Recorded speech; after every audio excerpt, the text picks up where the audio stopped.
My name is Jenny Curry. I'm 31, and 6 months before my wedding, my younger sister Ashley booked hers on the exact same day as mine, June 14th, 2025, the date I had announced at Christmas dinner months earlier. When I asked her to move it, she smiled and said the Jefferson Hotel only had that one Saturday left all year. I called the hotel myself, it was a lie. When I asked my parents to step in, my mother looked me straight in the eye and said, "You'll understand, Jenny. Ashley's wedding is the one people will talk about." She was right, just not in the way she expected. 10 minutes before my vows, my parents rushed into my venue late, breathless, and still dressed for Ashley's black tie reception. They thought I was getting married in some sad little hospital room. Then they walked through those doors. My father went pale. My mother stopped cold, because they had no idea what I'd really planned. The day Ashley announced her wedding date, my wedding date, I was in the middle of a medication pass. PICU, second floor, West Wing, 7:15 p.m. I had 3 patients that shift, a 4-year-old post-op cardiac repair, a 7-year-old with bacterial meningitis, a 6-year-old drowning victim on a ventilator. I felt my phone buzz in my pocket, ignored it. Protocol. When you're drawing up morphine, you don't check texts. But it kept buzzing. Group chat. Family thread. The one that usually went silent for weeks until Ashley had news. I finished the med pass, signed off the chart, stepped into the supply room. 47 messages. I scrolled fast. Engagement photos. Ashley and Trevor. Her hand extended, diamond catching light. Congratulations pouring in. Then I saw it. Wedding date, June 14th, 2025. My hands went cold.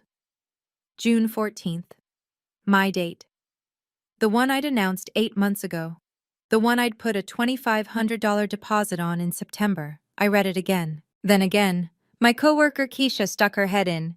"You good?" "Yeah," I said. My voice sounded far away. "Just family stuff." She looked at my face. "You sure?"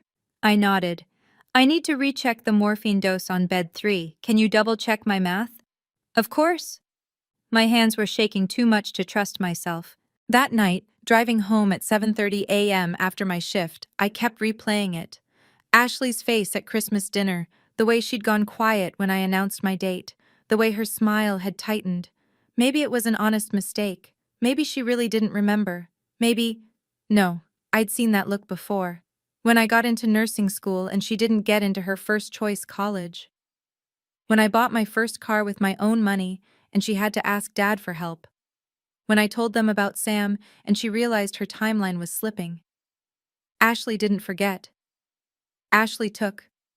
I pulled into my building's parking lot. Ravenswood. The one-bedroom Sam and I split for $16.50 a month. Modest, small, ours. I sat in my car for 10 minutes, staring at nothing. Sam was probably already asleep. He'd worked a 48-hour shift at the firehouse. Engine 78. We crossed paths coming and going, 2 people who understood that the work mattered more than the schedule. I thought about a little girl I'd cared for 3 years ago, Mia, 6 years old, leukemia, acute lymphoblastic. She'd come into the PICU in septic shock on a Tuesday night in October 2021. I remembered one night specifically. 3:47 a.m. Her oxygen saturation dropping. 82%. 79. 75. The respiratory therapist was in another code. 2 floors down. I manually bagged Mia for 20 minutes, squeezing air into her lungs, watching the monitor, talking to her even though she was sedated. "Come on, sweetheart. Stay with me. Your mom needs you. Your dad needs you. I need you to fight." Her mother stood beside me, gripping my other hand so hard my fingers went numb. "Please don't let her die," she whispered. I didn't. Mia survived. 11 months of treatment, remission, recovery. Her parents never forgot. I'd spent my whole life making myself smaller so Ashley could shine brighter. Giving up space, giving up attention, giving up the front row at family dinners and holiday photos and birthday celebrations. This time, I was done shrinking. I got out of the car, went upstairs. Sam was asleep on the couch, still in his CFD t-shirt, remote in his hand. I sat beside him, put my hand on his shoulder. He woke up, blinked. "Hey, you okay?" "Ashley booked her wedding on our date," I said. He sat up, fully awake now. "What?" "June 14th, our date. She announced it in the group chat." "That's—" He stopped, looked at me. "That's not an accident." "No," I said. "It's not. What are you going to do?" I looked at him. At this man who'd saved people from burning buildings for 14 years, who understood what it meant to run toward the fire while everyone else ran away, who'd never once asked me to be anything other than exactly who I was. "I'm keeping our date," I said, "and I'm getting married exactly where we planned." "Good," he said. He took my hand. "Then let's make it count." Let me back up. Christmas 2024, December 22nd. My parents' townhouse in Lincoln Park. 4-bedroom, 3-bath, worth about $900,000 in the current market. My father's dealership had been good to them. 3 locations now, $6.8 million in annual revenue. Not wealthy, but comfortable. The whole family gathered around the dining room table, prime rib, twice-baked potatoes, roasted Brussels sprouts, the good china, the crystal glasses, the linen napkins that had to be ironed. My mother had been cooking since dawn. The house smelled like rosemary and garlic and butter, candles on the mantel, Christmas tree in the corner, white lights, gold ornaments, perfectly coordinated. Ashley arrived first, with Trevor. He worked at Goldman Sachs. Investment banking. $240,000 a year base salary, plus bonus. That number came up in conversation within the first 7 minutes. "How's work, Trevor?" my father asked. "Busy," Trevor said. He had that finance guy confidence, the kind that came from knowing your college degree opened doors most people couldn't even see. "We just closed a deal with a tech startup. Series B funding. $12 million. My mother leaned forward. "That sounds impressive." "It's exciting," Trevor said. He put his arm around Ashley. "We're thinking about looking at condos in the spring, maybe Lincoln Park, close to the office." "His parents offered to help with the down payment," Ashley added. Casual, like it was nothing. "They're being so generous." My father nodded approvingly. "That's smart. Building equity young. That's how you set yourself up." I caught Sam's eye across the room. He was standing by the bookshelf, drink in hand, watching. He gave me a small smile. Sam had met my parents exactly 3 times before tonight. Once at a family barbecue. Once at Thanksgiving the year before, briefly, before I got called in for a shift. Once at a birthday dinner for my father. Each time they'd been polite, distant. They asked him about work, about the fire department, about pension plans and benefits. The conversation never went deeper than logistics. When Sam talked about a rescue, about carrying an 80-year-old woman out of a 3rd-floor walk-up, about saving a kid from a car wreck on the expressway, my father would nod and say, "That's good work, steady work." Steady. That was the word they used, like Sam was a reliable appliance. We sat down for dinner. My mother brought out the prime rib on a platter. My father carved. Ashley and Trevor got the first servings. Always. Then my parents. Then me and Sam. "So," my mother said, looking at Ashley, "how's work going for you, sweetheart?" Ashley lit up. "Amazing. I just closed my biggest quarter ever, 380,000 in sales, oncology drugs. It's brutal, but the commission is incredible." "That's wonderful," my father said. "You've worked so hard." Ashley smiled. "I'm on track for President's Club this year. That's a trip to Cabo. All expenses paid. 5-star resort." "You deserve it," my mother said. I picked at my potatoes. Sam put his hand on my knee under the table, squeezed gently. "What about you, Jenny?" my aunt asked. Aunt Carol, my mother's sister. "How's the hospital?" "Busy," I said. We've had high census all month. Lots of respiratory cases. RSV season. My mother nodded. That sounds hard, honey. 3 seconds of silence. Then my father turned to Trevor. So, Trevor, what do you think about the market right now? I'm thinking about expanding one of the dealerships, adding a service center. And just like that, I was gone, erased from the conversation. Sam leaned close, whispered, "You want to leave early?" I shook my head. Not yet. I waited until dessert, apple pie, my mother's recipe, vanilla ice cream on top. I set down my fork. So Sam and I have an announcement, I said. My mother looked up. Oh? I held up my hand. The ring caught the candlelight, small diamond, white gold band, perfect. We're engaged. My mother blinked, leaned forward to inspect the ring. Well, congratulations, sweetheart. She took my hand, tilted it in the light. It's lovely. Small, but lovely. Small. The word landed like a stone. Sam had saved $400 a month for 8 months. $3,200. He'd gone to 3 different jewelers. He'd picked this ring because the jeweler told him the cut made it look bigger than it was. Because he wanted me to have something beautiful. When did this happen? My father asked. September, Sam said. I proposed at Montrose Beach. Sunrise. How romantic, Aunt Carol said.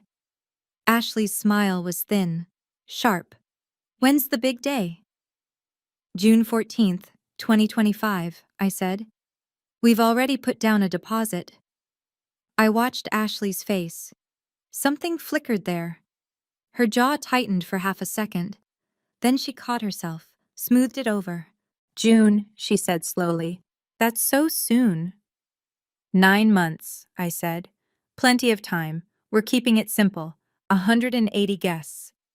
Where are you having it? Trevor asked. I hesitated. I wasn't ready to tell them yet. Not until everything was locked in. We've booked a venue, I said. I'll send details once we finalize everything. My mother turned to Ashley, too quickly, like she'd been waiting for a reason to shift focus. And how are things with you two? She asked. Ashley smiled, launched into a story about their recent trip to Napa, wine tasting, 5-star hotel. Trevor's parents had paid for it, a birthday gift.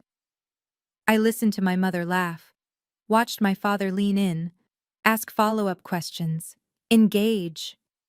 Sam caught my eye across the table, raised his eyebrows slightly, a silent question. I shrugged. We both knew how this worked. After dinner, people moved to the living room. Coffee, more pie. My father poured bourbon for the men. Ashley excused herself. I'll just check on the dessert plates. She was gone for 12 minutes. When she came back, her eyes were too bright, too focused. She sat down next to Trevor, put her hand on his knee, laughed a little too loudly at something my uncle said. Driving home that night, Sam said, "Your sister looked hungry." For what? I asked. I don't know, he said. But I don't think it's pie. I stared out the window. Chicago at night, streetlights, holiday decorations, storefronts closing up. She's always wanted what I have, I said quietly. Sam glanced at me. You think she's going to do something? I don't know, I said. But I did. I just didn't know how bad it would be. I should explain something about my family. Ashley has always been the golden child. Not because she's smarter or kinder or better. Because she's successful in the way our parents understand. Money, status, visible achievement. She's a senior specialty pharmaceutical sales rep, oncology drugs. She makes $180,000 a year. She drives an Audi Q5. She lives in a Lincoln Park condo with exposed brick and floor-to-ceiling windows. Her Instagram has 250,000 followers. She posts about her life, her outfits, her brunches, her boyfriend, her bonuses. I make $68,000 a year. I drive a paid-off 2019 Honda Civic. I live in a one-bedroom apartment in Ravenswood with Sam. Rent is $16.50 a month. My Instagram has 300 followers, mostly coworkers and high school friends. I post approximately twice a year. At family dinners, the conversation always bends toward Ashley, her latest sales quarter, her new handbag, her weekend in Michigan. Our parents lean in when she talks. They ask follow-up questions. They beam. When I talk about work, my mother says, "That sounds hard, honey," and then someone changes the subject. It's been this way for years. My 16th birthday, March 2009, my parents gave me a car, a 2004 Honda Accord, 15 years old, 130,000 miles, manual transmission. The check engine light was on. My father handed me the keys. "It'll teach you responsibility. You'll have to maintain it yourself." I said thank you. I meant it. I needed a car to get to my part-time job at the nursing home, to get to school, to drive myself places because no one else would. Ashley's 16th birthday was 11 months later. February 2010. She got a 2010 Volkswagen Jetta, brand new, automatic, heated seats, satellite radio. My parents co-signed the loan, but they made the down payment, $4,500. At her birthday dinner, my father raised his glass. "To Ashley, our little girl is growing up. We're so proud of the young woman you're becoming." No one had made a toast at mine. College graduation, May 2015. I walked across the stage at the University of Illinois, Chicago. Bachelor of Science in Nursing. I'd worked 20 hours a week throughout school, took out loans for the rest. Graduated with $38,000 in debt. My parents came to the ceremony, took photos, took me to dinner at Olive Garden. "We're proud of you," my mother said. "Nursing is such a stable career." Stable. That word again. Ashley graduated a year later. May 2016. Communications degree. DePaul University. She'd lived in a campus apartment my parents paid for. $32,000 a year. 4 years. $128,000 total. They threw her a graduation party. Backyard. Catered food. 70 people. A banner that said, "Congratulations, Ashley." She graduated debt-free. At the party, I overheard my mother talking to her friend. "Ashley's already had 3 job offers," she said. "I always knew she'd do well. She's so driven." I was standing 10 feet away, holding a plate of pasta salad, wearing my scrubs because I'd come straight from a shift. My mother didn't look at me. Summer, 2018. Family vacation. My parents rented a lake house in Wisconsin, 4 bedrooms. They invited everyone. Aunts, uncles, cousins. Ashley got the master bedroom. King bed, private bathroom, lake view. I got the pull-out couch in the den. When I asked why, my mother said, "Ashley needs her space. You've always been fine with less." That trip, my father took Ashley out on the boat every morning.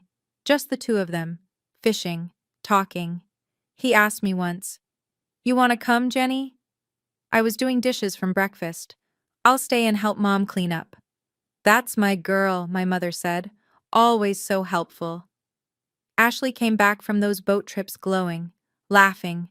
My father's arm around her shoulders. I watched from the kitchen window, hands in sudsy water. One afternoon that week, I was sitting on the dock, reading. My uncle came and sat beside me. "You doing okay, kiddo?" he asked. "Yeah," I said. "Fine."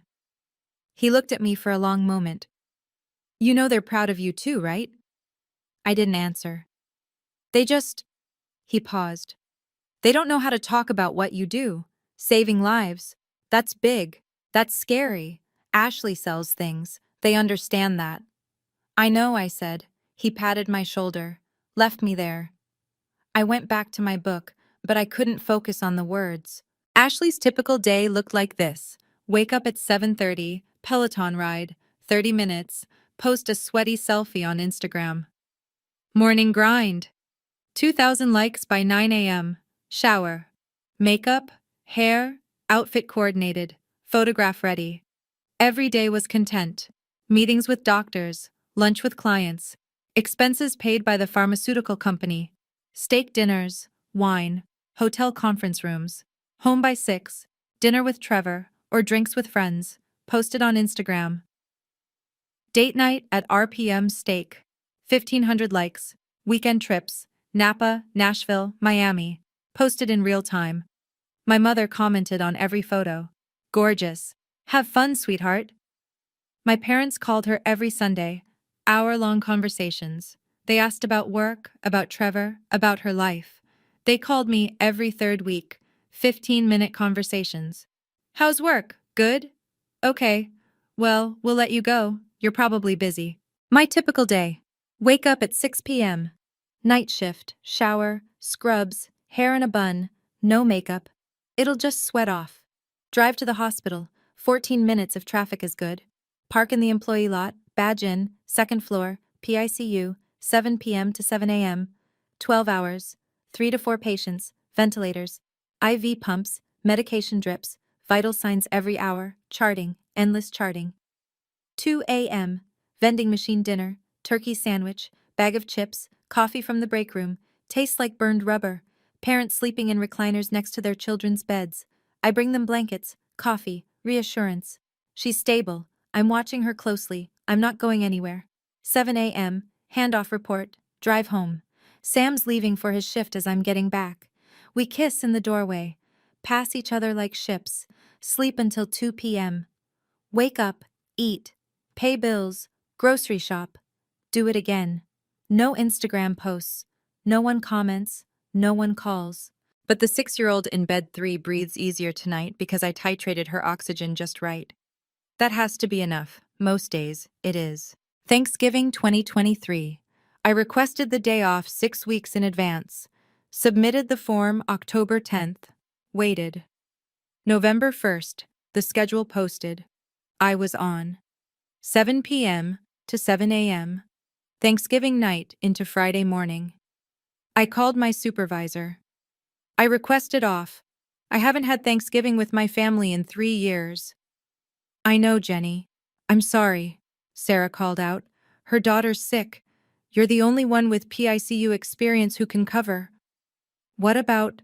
Everyone else is new. I need someone who can handle it if things go bad. So I worked. That night we had a triple admission. Car accident on I-94. Family of 4. 2 kids came to us. 7-year-old boy. Head trauma. Possible skull fracture. 4-year-old girl. Internal bleeding. Emergency surgery. The parents stood in the hallway, covered in blood. The father kept saying, "We were just going to my sister's house. Just dinner. Just dinner." I stayed with those kids all night. The boy stabilized around midnight. The girl made it through surgery.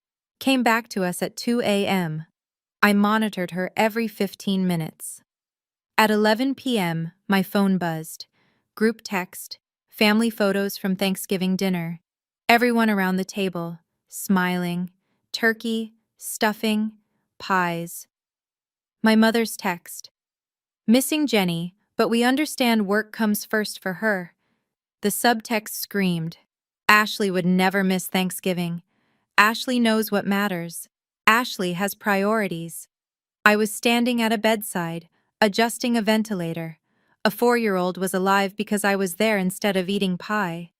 At 11:45, I ate a vending machine turkey sandwich. 99 cents. Dry bread. Processed meat. It stuck in my throat. At 2:37 a.m., the girl's mother hugged me, crying. "You saved her. You saved my baby." I went home at 7:30 a.m. Sam had saved me a plate, cold turkey, mashed potatoes. He'd worked his shift too. We ate together in silence. My mother called 3 days later, talked for 40 minutes. 38 of those minutes were about Ashley's new promotion. She asked about my Thanksgiving once. Was it busy? Yeah, I said. Well, you're so dedicated. That was it. I stopped expecting equal treatment somewhere around 2019. I stopped hoping they'd notice around 2021. By the time Sam proposed in 2024, I'd made peace with it. Or I thought I had. Turns out, There's a difference between accepting that your parents will always love your sister more and watching them choose her wedding over yours. One is resignation, the other is betrayal. I met Sam 5 years ago. Apartment fire in Wicker Park. 8-year-old girl, smoke inhalation, respiratory distress. Sam was on the medic unit that brought her in. Engine 78. He stayed with the family while I stabilized her. At 3 a.m., standing outside the PICU, he said, "You're really good at this." I said, "So are you." We started talking, then coffee, then more. He understood the 24-hour shifts, the missed holidays, the weight of keeping people alive. My parents met him twice before the engagement, both times briefly. They were polite, distant. After he proposed, I called them. My mother's first question was, "How big is the ring?" "It's perfect," I said. "I'm sure it's lovely," she said. "Ashley's boyfriend is in finance. Did she tell you?" The call lasted 23 minutes. 15 of those minutes were about Ashley and Trevor. When I hung up, Sam asked, "Do they ever actually hear you?" "Not in a long time," I said. January 18th, 2025, 2:38 p.m. I was restocking supply carts in the PICU when my phone buzzed.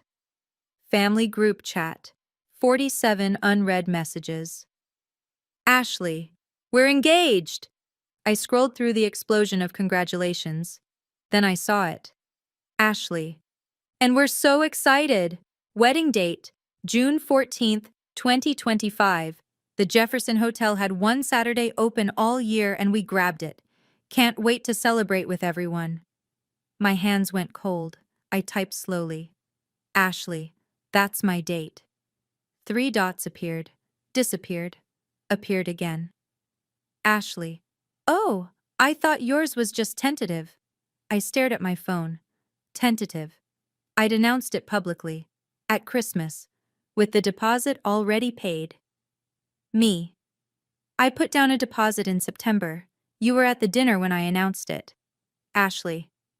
"I know, but you never sent official save the dates, so I thought maybe you were still figuring things out. The Jefferson only had this one date available. We had to jump on it," my mother chimed in. "I'm sure you two can work this out." I left the break room, found an empty patient room, called Ashley directly. She answered on the 3rd ring. "Hey. You need to change your date," I said. "Jenny, I can't just unbook the Jefferson.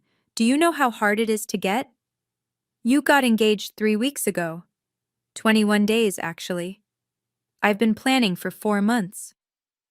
There was a pause. When she spoke again, her voice had an edge. "Maybe you should have picked a more flexible venue." "A more flexible, Ashley, you did this on purpose." "That's ridiculous." "Is it? You sat at that table at Christmas. You heard me say June 14th. You looked me in the eye." "I don't remember every detail of every conversation, Jenny. I'm sorry if there's a conflict, but I'm not changing my date. We've already put down $15,000. "I put down $2,500 in September." "Well," her voice went cold. "I guess that's the difference between our budgets." The line went quiet. "Figure it out," she said. Then she hung up. I called my parents that night. My father answered. I explained the situation, the timeline, the deposit, the deliberate theft. "Nobody stole anything," he said. "It's just a conflict." A conflict she created on purpose. My mother got on the line. "Honey, I know this is frustrating." "Frustrating? She stole my wedding date."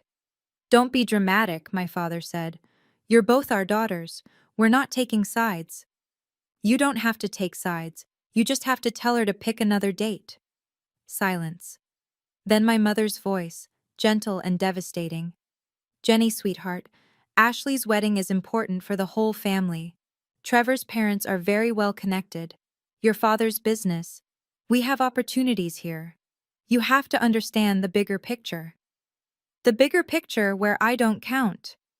"That's not what I'm saying. Of course you count.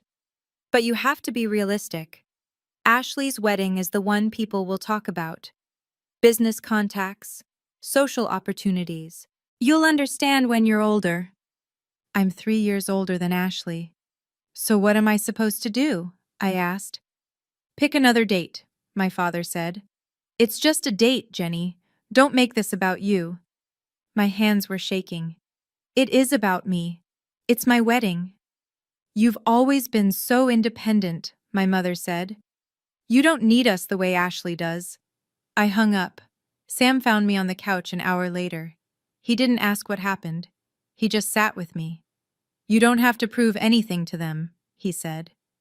I'm not trying to prove anything anymore, I said. I'm just done begging to be seen. 3 days of silence. No texts. No calls. Then, January 21st, I saw Ashley's Instagram story. Photos from a venue tour. The Jefferson Hotel. Tagged location. #blessed. That was the moment I stopped asking for their approval.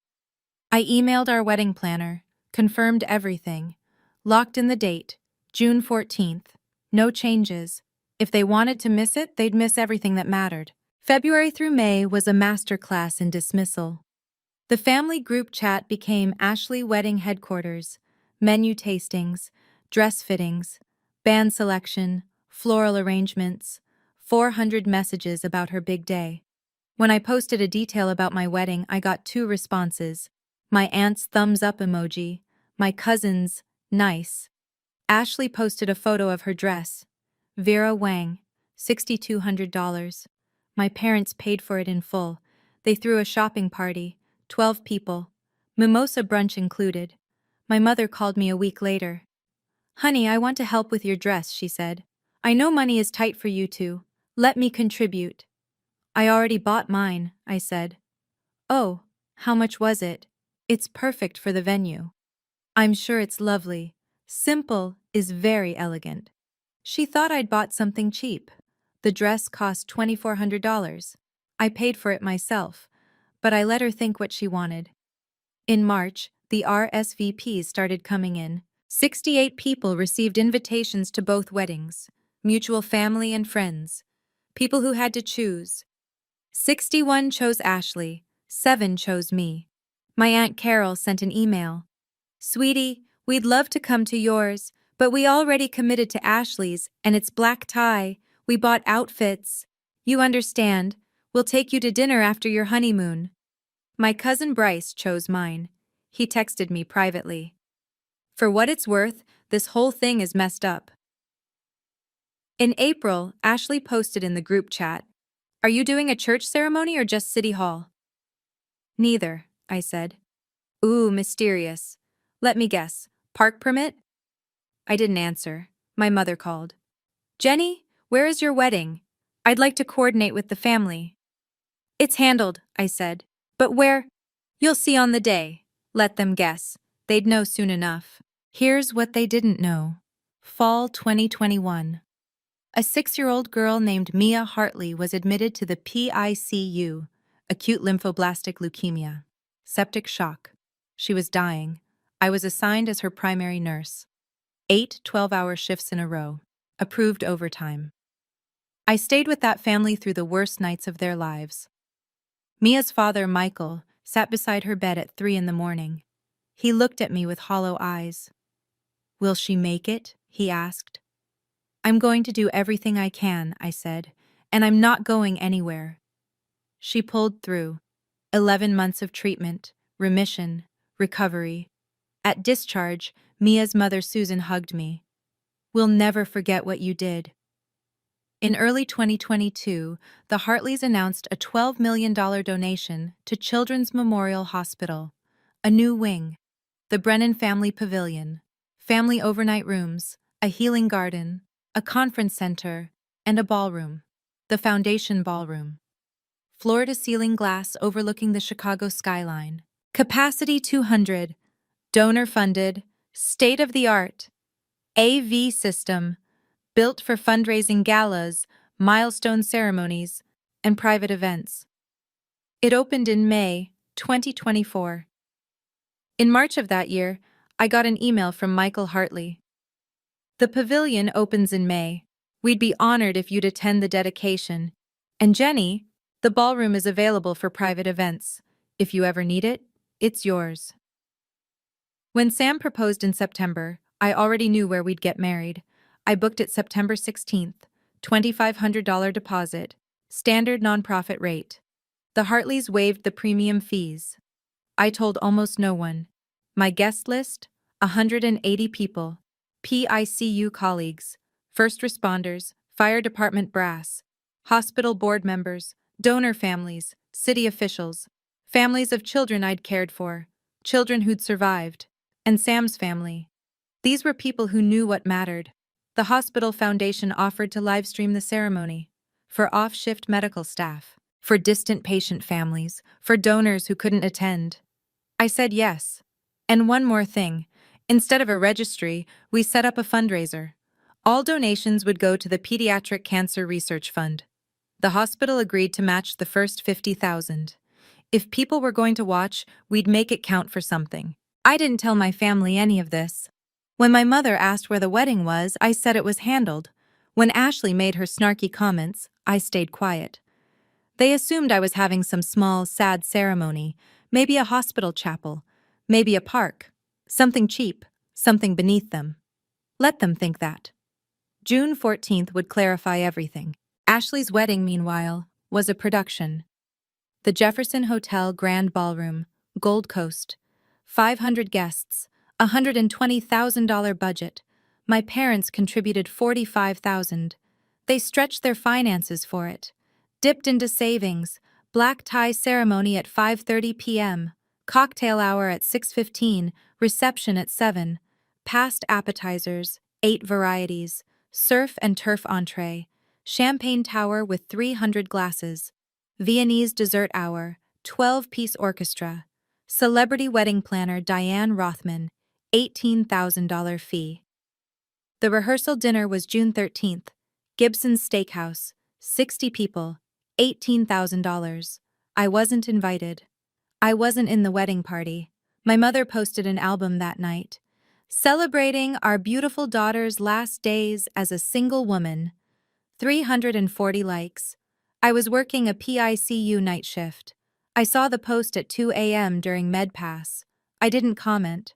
The week before the wedding, my mother called. "We'll be there, honey," she said. "We'll come a little early, stay for the ceremony, then head to Ashley's. We have to be at the Jefferson by 5 for photos, you understand?" I understood completely. Their plan: arrive at my venue around 2 p.m.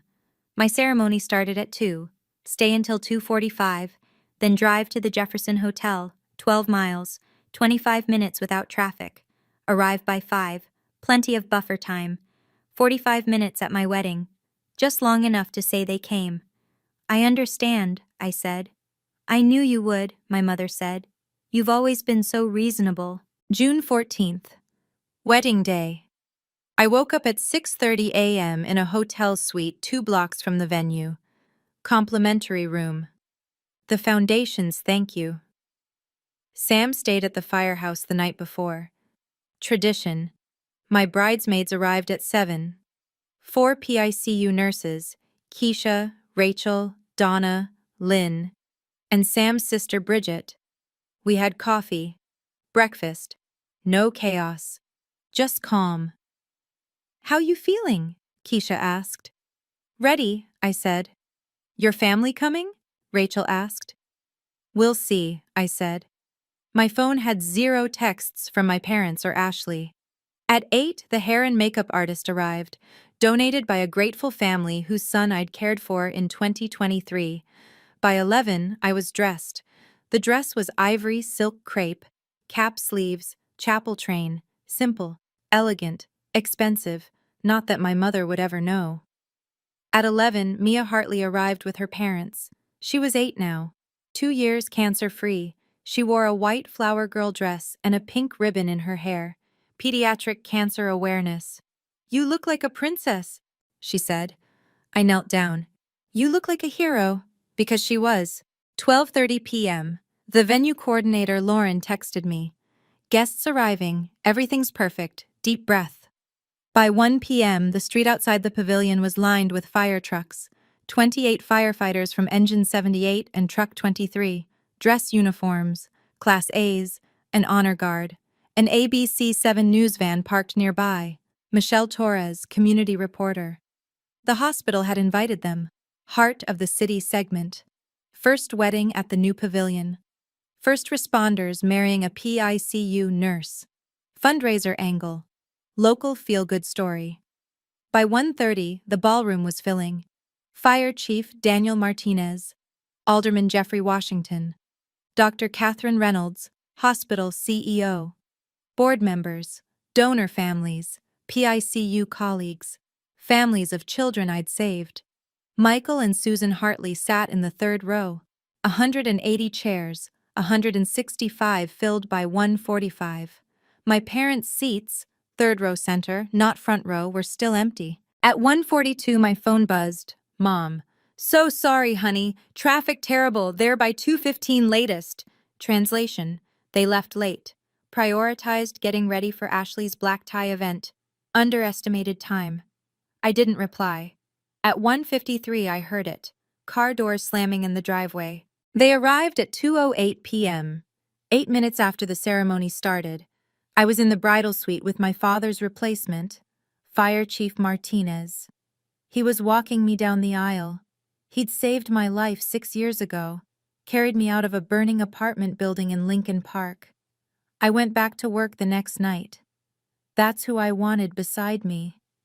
Through the window I watched my parents' car pull up.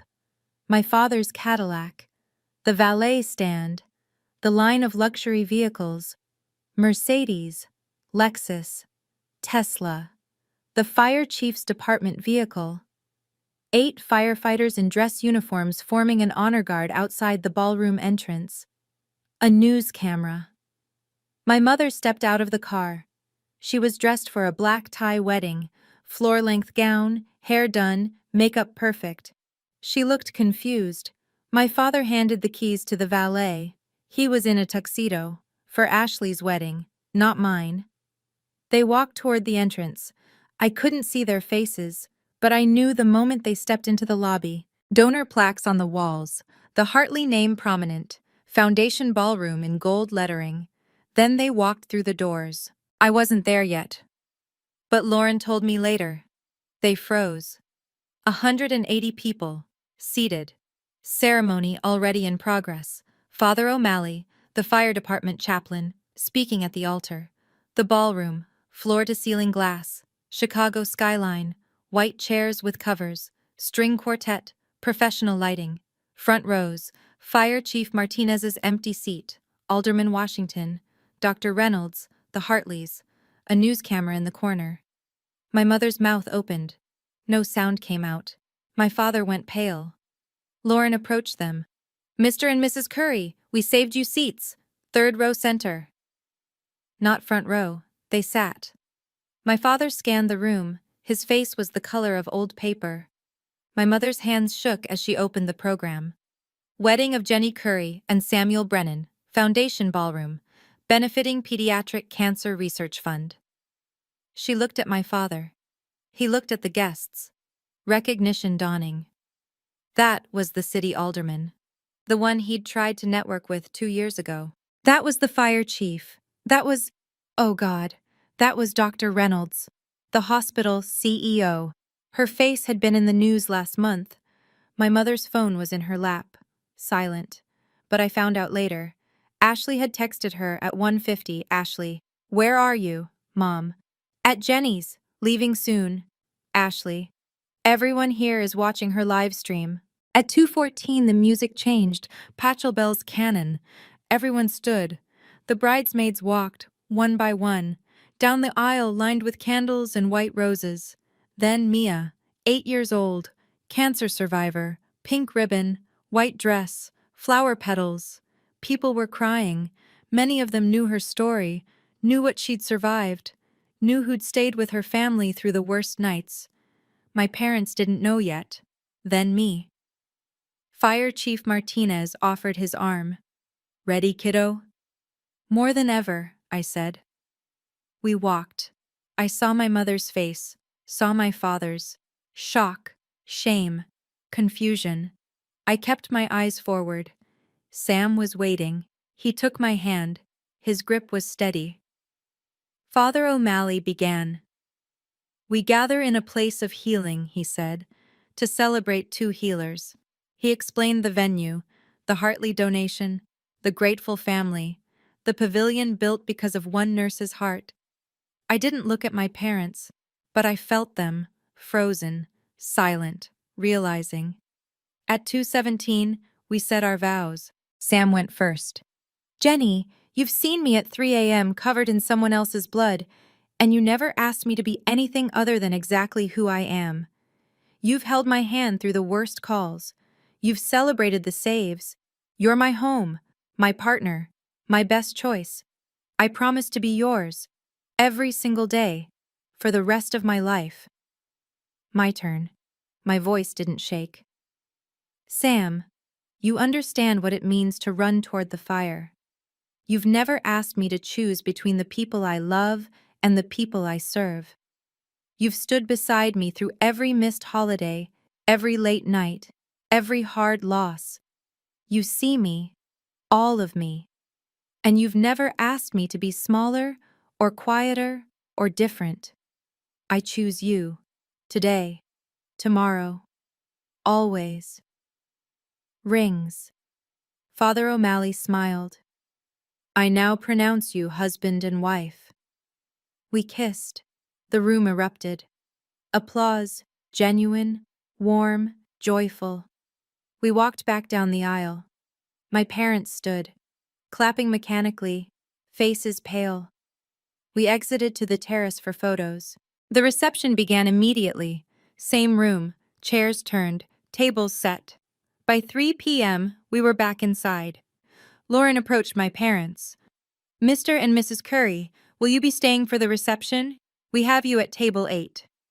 Not the family table. Table 8, near the back. My mother looked at my father. We have to leave soon for Ashley's, she whispered. I know, he said. They sat. At 3:08, Michael Hartley stood to give a toast. The room quieted. Mia sat on his lap. 3 years ago, he began, our daughter was dying. He told the story. Septic shock, the PICU, the night shifts, the nurse who stayed. This nurse, Jenny, didn't just save Mia's life, she gave us hope when we had none. She sat with us at 3 in the morning, she held our hands, she fought for our daughter like she was her own.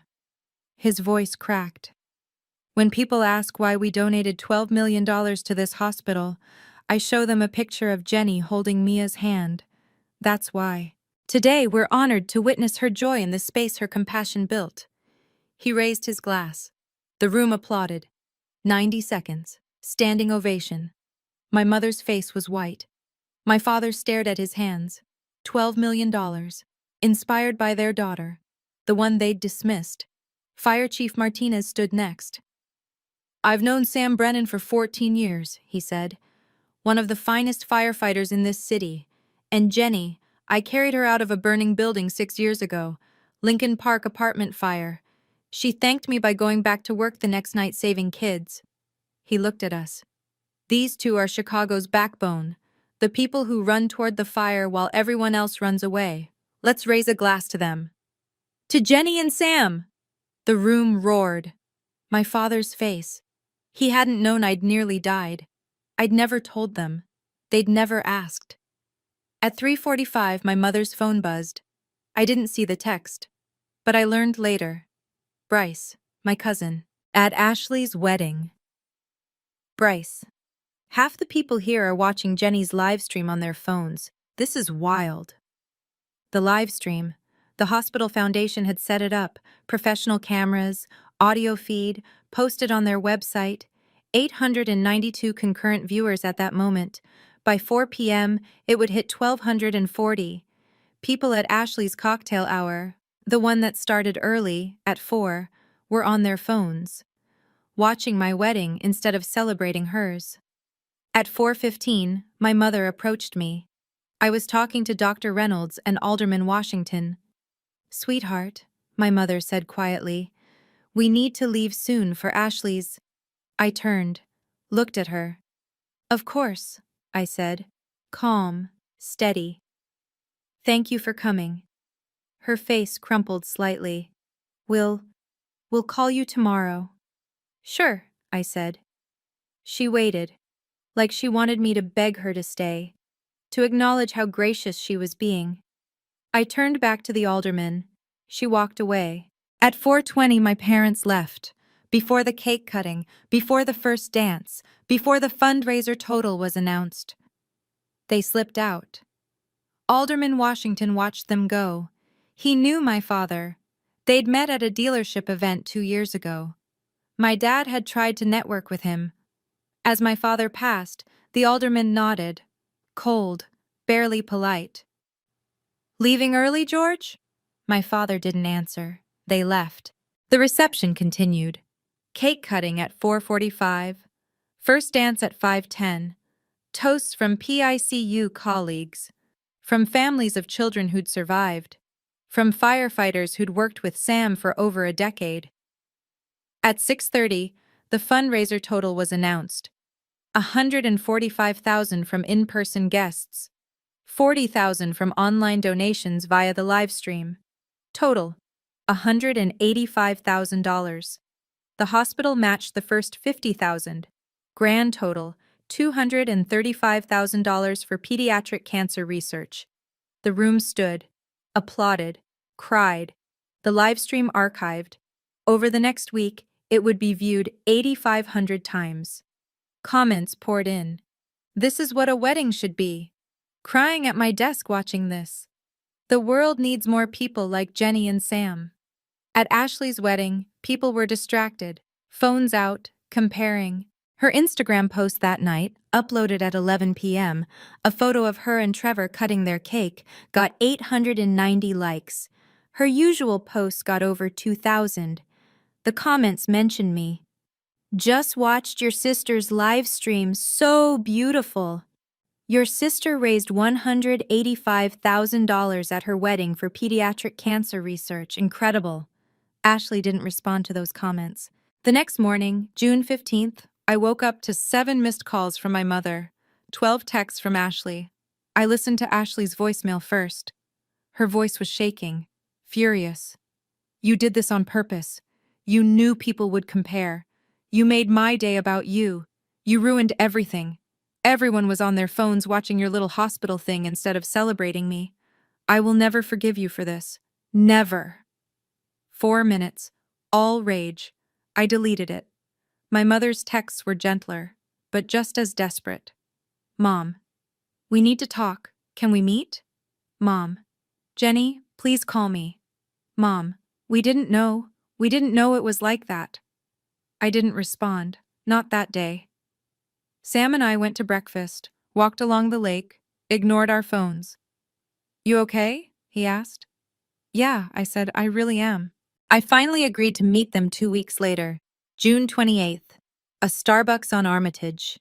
Neutral territory. Sam came with me. My parents arrived, looking tired. My mother's makeup couldn't hide the shadows under her eyes. My father wore a polo shirt, casual, like this was just coffee. We sat. We didn't know, Jenny, my mother started. You never told us where. You never asked, I said. My father leaned forward. You made us look like fools. I stared at him. I didn't make you do anything. You chose Ashley. You chose wrong. That's not fair. You sat in that ballroom for 40 minutes, I said. You stayed long enough to not look completely heartless. That's the math you did. You saw the fire chief, the alderman, the hospital CEO, the news camera. You saw $235,000 raised for dying children, and you still left early to go to Ashley's champagne tower. My mother's eyes filled. We had committed. You committed to me first, I said. 8 months before Ashley even got engaged. But the second she wanted my date, you picked her. You told me her wedding was the one people would talk about. You were right. They're talking, just not the way you wanted. Silence. We made a mistake, my father said quietly. You made a choice, I said. You've been making it for years. My mother reached across the table. I pulled back. I'm not cutting you off, I said, but I'm not doing this anymore. I'm not accepting scraps. I'm not pretending it's okay to be treated like the backup child. We never. You did. You do. Ashley makes more money, so she matters more. She posts on Instagram, so she's successful. I save children's lives, but that's not impressive because I don't drive an Audi. My father opened his mouth, closed it. If you want to be part of my life going forward, I said, here's what I need. Real acknowledgement. Not, we didn't know, you didn't care to know, family therapy, time, and proof that things have changed. I'm not doing holidays where I'm an afterthought. I'm not doing phone calls where you spend 40 minutes on Ashley and 5 on me. I'm done. I stood. Therapy first, I said. Then we'll see. Sam and I left. My parents sat there, silent. 3 months passed. July, August, September. In mid-July, my father sent an email. 1,200 words. Specific acknowledgements. Apologies for specific moments. Thanksgiving 2023. The dress budget comment. The you'll understand line. The 45-minute wedding appearance. He and my mother had started therapy, individual sessions and couples counseling. In early September, my mother called. We talked for 40 minutes. She asked about my life, my job, my honeymoon, Sam's new position. She didn't mention Ashley once. I'm learning things, she said, in therapy, about why I favored her. And, I said. She was easier, my mother said quietly. You never needed me. At least that's what I told myself. I needed you, I said. I just stopped showing it. More silence. Can we meet? She asked. Just us? I agreed. September 18th, same Starbucks, 1 hour, boundaries still firm, but the door cracked open. It wasn't fixed. But maybe it wasn't completely broken. 3 months after the wedding, I was back at work. PICU night shift. Mia Hartley came in for a routine checkup. All clear, cancer-free, thriving. She hugged me in the hallway. Are you happy, Nurse Jenny? She asked. I smiled. Yeah, sweetheart, I really am. Her father mentioned the pavilion was hosting another wedding next month. A couple who'd met in the hospital. Both cancer survivors. The circle of impact. Widening. My chosen family, PICU staff, first responders, the families of children I'd saved, surrounded me and Sam. That was the family that chose us back. My parents were trying, slowly, imperfectly, but trying. Ashley hadn't spoken to me since that voicemail. I didn't chase her. Some doors close, others open. You learn to tell the difference. My mother was right about one thing. People did talk about June 14th, 2025. They talked about the wedding that raised $235,000 for dying children. They talked about the firefighter and the PICU nurse who turned their ceremony into a statement of values. They talked about the family that showed up late and left early, and what that said about what they valued. Ashley's wedding was beautiful, expensive, perfectly executed. Mine was smaller, simpler, and it mattered. My parents chose image. I chose substance. One of us slept well that night. The other had to face 500 guests who'd rather watch my wedding on their phones than celebrate hers. Have you ever been measured by your salary instead of your service? By what you display instead of what you give? By the car you drive instead of the lives you touch? What did you choose? Because in the end, that choice is the only one that stays with you.